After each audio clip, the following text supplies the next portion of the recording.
इस वीडियो में एक्सेल के कुछ ऐसे महामंत्र बताने वाला हूं जो आपके बहुत काम आएंगे। अगर आप ऑफिस में काम करते हैं, आप घर में काम करते हैं और अगर आप कहीं भी एक्सेल चलाते हैं, तो ये जो गुरु मंत्र हैं, ये जो शॉर्टकट्स हैं, ये जो तरीके हैं, ये जो टिप्स एंड ट्रिक्स हैं, आपके काम को बहुत ज़्यादा आसान बना देंगे। तो चलिए जल्दी से वीडियो शुरू करते हैं।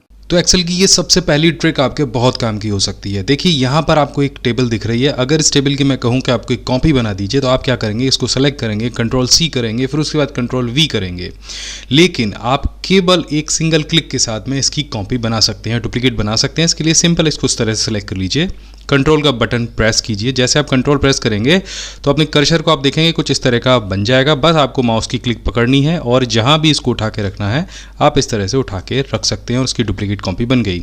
एक और बनानी है, बस सिंपल सेलेक्ट करिए, उठा के रखिए, सेलेक्ट करिए, उठा के रखिए। आप जितनी चाहें उतनी इसकी कॉपी बना सकते हैं। तो ये जो दूसरी ट्रिक है एक्सेल की, ये भी आपके बहुत काम आ सकती है। कहीं कहीं पर हमें ज़रूरत होती है कि हम दो टेबल का डेटा एक साथ में मर्ज करें, तो उसके लिए भी आप कहीं से उठा के उसको कॉपी पेस्ट करते होंगे। आपको एग्जांपल देके बता रहा हूँ, आप अपने तरीके से जहाँ भी इसको करना चाहें वहाँ कर सकते हैं। तो यहाँ पर आपको क्लिपबोर्ड का साइन दिख रहा होगा। क्लिपबोर्ड में जो भी डेटा हम कॉपी करते हैं वो डेटा वहाँ पे पेस्ट हो जाता है और जब भी ज़रूरत होती है हम वहाँ से उठा के उसको ला सकते हैं।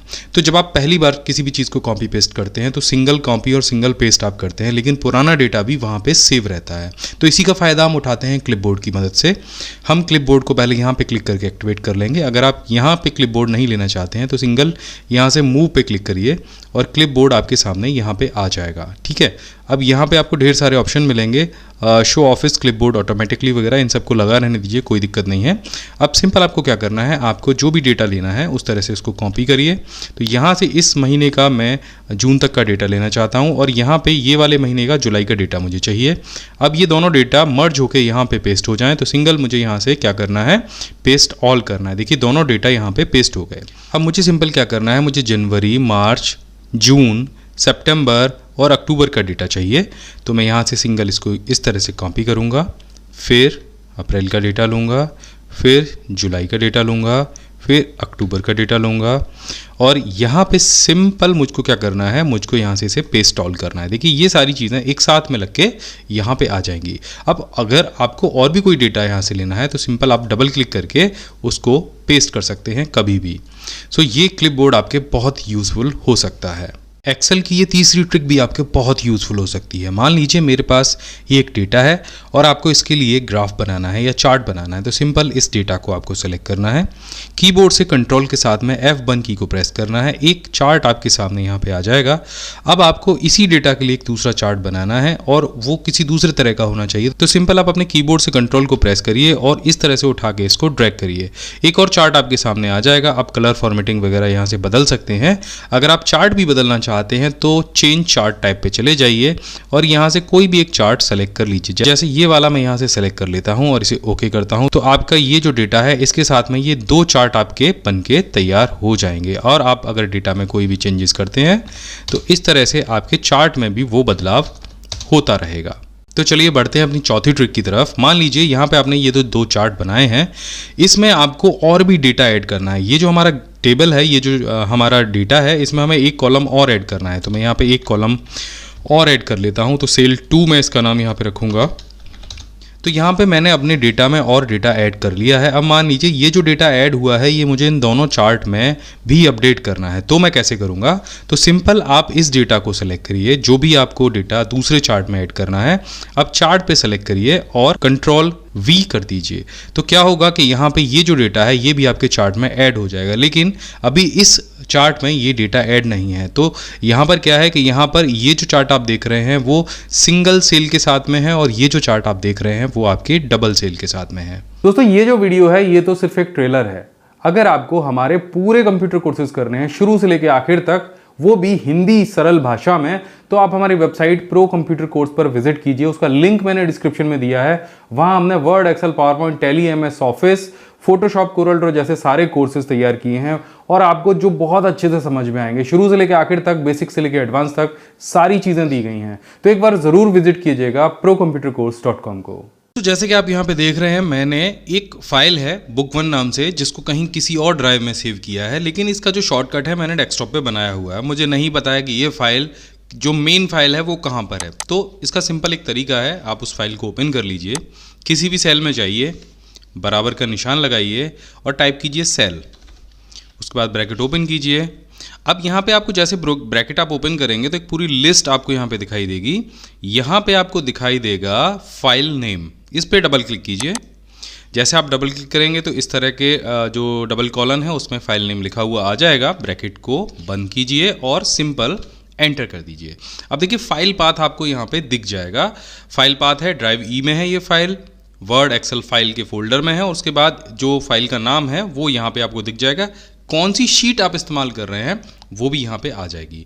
तो इसका सबसे बड़ा फायदा ये है कि होता ये है कि कभी कभी हम ऑफिस में ढेर सारे प्रिंट निकाल लेते हैं और वहाँ पे किसी भी प्रिंट आउट में फाइल पाथ नहीं होता है। तो पहली चीज़ तो इससे आप फाइल की लोकेशन तो पता लगा ही सकते हैं, लेकिन अगर आपने प्रिंट आउट भी निकाल रखा है तो वहाँ पे आप फाइल पाथ कहीं पे प्रिंट कर लीजिए और आप केवल उस प्रिंट आउट को देख के ही पता लगा सकते हैं कि ये फाइल मैंने कहाँ पे सेव की थी। यहाँ पे आप एक पूरी शीट देख रहे हैं और इस शीट में मैंने कई जगह फार्मूलों का इस्तेमाल किया है। अब वो फार्मूले मुझे कैसे पता चलेंगे, कहाँ पे कौन सा फार्मूला लगा है और किस तरह से लगाया गया है। हो सकता है आपके पास किसी दूसरे व्यक्ति की जो शीट है वो आपके पास हो और आप को पता लगाना हो कि भाई कहाँ पे कौन सा फार्मूला लगा है और कैसे चेंज करना है। तो सिंपल आपको फार्मूले को शो कराना है। फार्मूला शो कराने के लिए आपको कंट्रोल के साथ कैरेट बटन जो आपके कीबोर्ड के राइट साइड में ऊपर कॉर्नर में दिया गया तो उसको प्रेस करना है।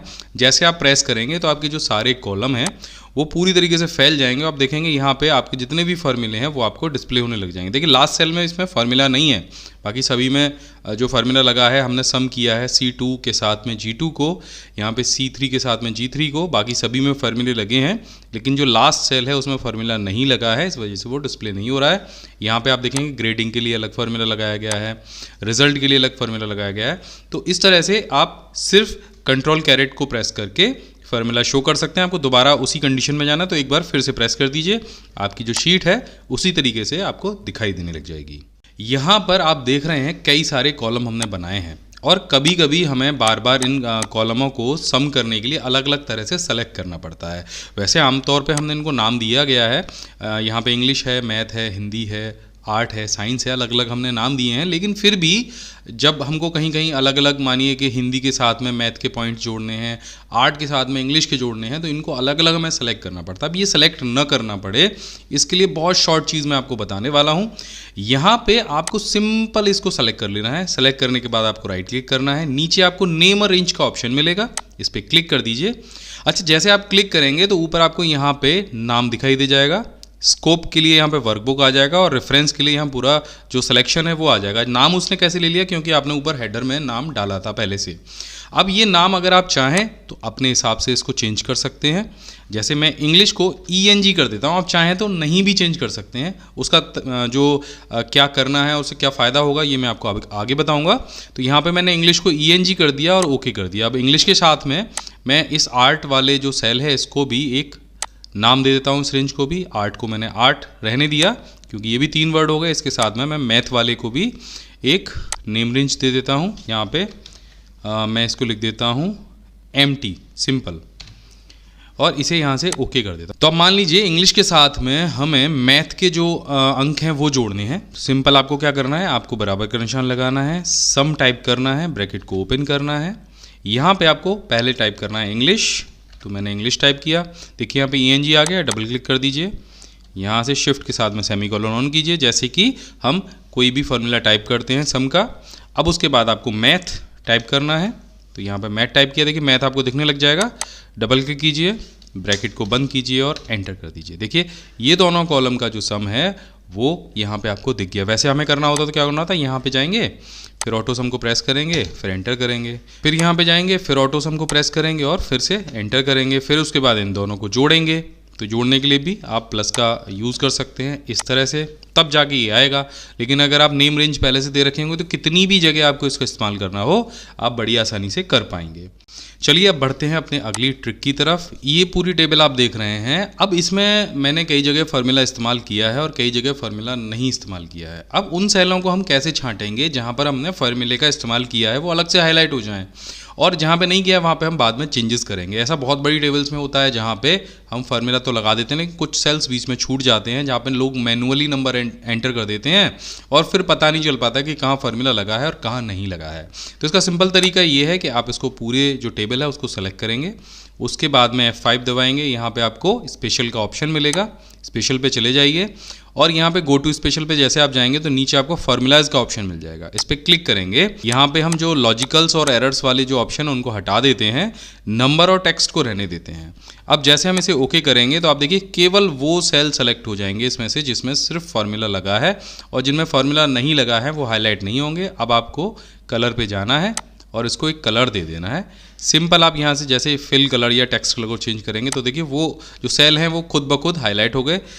मैंने क्या किया था कि मैंने बीच में से उन जो टेबल बनाई थी उसमें से वो फार्मूला हटा दिया था। तो यहाँ पे ये पहचानना बहुत आसान हो गया कि किन सेल्स में फार्मूला लगा है और किस में फार्मूला हमने अप्लाई नहीं किया है। तो एक बार आपको कंट्रोल के साथ कैरेट बटन प्रेस करके दिखा देता हूँ कि कहाँ पे हमने फार्मूला यूज़ किया था और कहाँ नहीं किया था। तो ये सिर्फ वही सेल जो है हाईलाइट हुए हैं। किसी लंबे फार्मूले को लगाते समय आप पूरा उसका आर्ग्यूमेंट्स कैसे देखेंगे।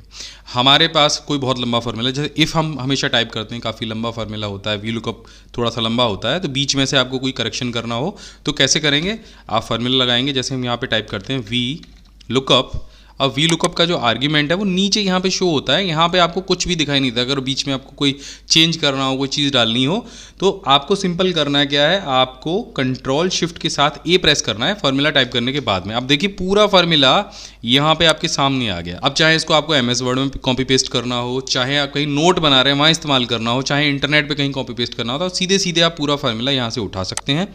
अगर आप चाहें तो बीच में भी कोई चेंज कर सकते हैं, ये किसी भी फार्मूले के साथ में काम करता है। तो एक बार मैं दोबारा से दिखा देता हूँ। इफ़ के साथ यहाँ पे लगाएंगे बराबर का निशान, टाइप करेंगे इफ़, ब्रैकेट को ओपन करेंगे और कंट्रोल शिफ्ट और ए को प्रेस कर देंगे। देखिए पूरा फार्मूला आपके सामने यहाँ पे आ जाएगा। तो दोस्तों जैसा कि आप यहाँ पर देख सकते हैं हमारे पास दो लिस्ट हैं और दोनों लिस्ट में सेम नाम यहाँ पर लिखे हैं। और अगर मैं कहूँ कि आप बिना किसी फॉर्मूले का इस्तेमाल करके सर नेम और लास्ट नेम को अलग अलग कर दीजिए तो शायद आपके लिए ये करना इस समय पॉसिबल नहीं होगा। बहुत सारे लोग कर भी देंगे लेकिन इस समय आप बिना किसी फॉर्मूले के इसको नहीं कर पाएंगे। लेकिन यहाँ पर मैं आपको एक ऐसा तरीका बताने वाला हूँ जिससे आप बिना किसी फॉर्मूले की सहायता से केवल फाइंड और रिप्लेस का यूज़ करके इन नामों में से आप फर्स्ट नेम और लास्ट नेम को अलग अलग कर देंगे या तो कहें हटा देंगे। तो पहले मैं आपको करके दिखा देता हूँ और फिर मैं आपको बताऊँगा कि ये कैसे हुआ और एक्सेल का ये कौन सा फीचर है जिसकी मदद से हम इसे कर पाए। तो हम सिंपल इस लिस्ट को सेलेक्ट कर लेंगे, कंट्रोल F दबाएंगे और यहाँ पर रिप्लेस वाले टैब को सेलेक्ट कर लेंगे। अभी हम सिर्फ पहली वाली लिस्ट को करने वाले हैं। हम यहाँ पर लास्ट नेम को हटाने वाले हैं और यहाँ पर सिर्फ आपको जो फर्स्ट नेम है वो यहाँ पर आपको दिखाई देगा। तो हम यहाँ पर सिंपल एक स्पेस लगाएंगे, उसके बाद स्टार लगाएंगे और यहाँ से सिंपल रिप्लेस ऑल का बटन क्लिक करेंगे तो आप देखेंगे इन सभी नाम में से जो लास्ट नेम था वो पूरी तरीके से हट गया है सिंपल फाइंड और रिप्लेस का इस्तेमाल करके। अब ये कैसे किया ये मैं आपको वीडियो के लास्ट में मैं बताने वाला हूँ कैसे हुआ। अब ये जो दूसरी लिस्ट है, अब इसमें से हम आगे के जो फर्स्ट नेम है उसको हटाने वाले हैं। तो हम सिंपल इसको सेलेक्ट करेंगे, यहाँ पर हम दोबारा से जाएंगे और इस बार हम स्टार पहले टाइप करेंगे और उसके बाद हम स्पेस लगाएंगे। अब यहाँ पर देखिए क्या होगा, रिप्लेस ऑल करते ही जो पीछे का जो लास्ट नेम था वो रह गया और जो फर्स्ट नेम था वो गायब हो गया यानी हट गया।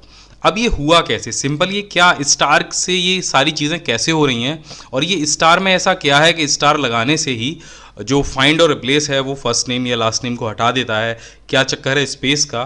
तो ये जो स्टार है ये एक्सेल का एक वाइल्ड कार्ड फीचर है और एक्सेल में इस तरह के 3 वाइल्ड कार्ड्स होते हैं। पहला एस्टेरिक, दूसरा क्वेश्चन मार्क और तीसरा टिल्डे। एक्सेल के कई सारे फॉर्मूलों में इन वाइल्ड कार्ड का इस्तेमाल किया जाता है जैसे count if, sum if, H lookup, V lookup और सर्च। सो ये था आज का वीडियो, कैसा लगा आपको ज़रूर बताइएगा। मैं मिलता हूँ आपसे अगली वीडियो में, तब तक के लिए जय हिंद, वंदे मातरम।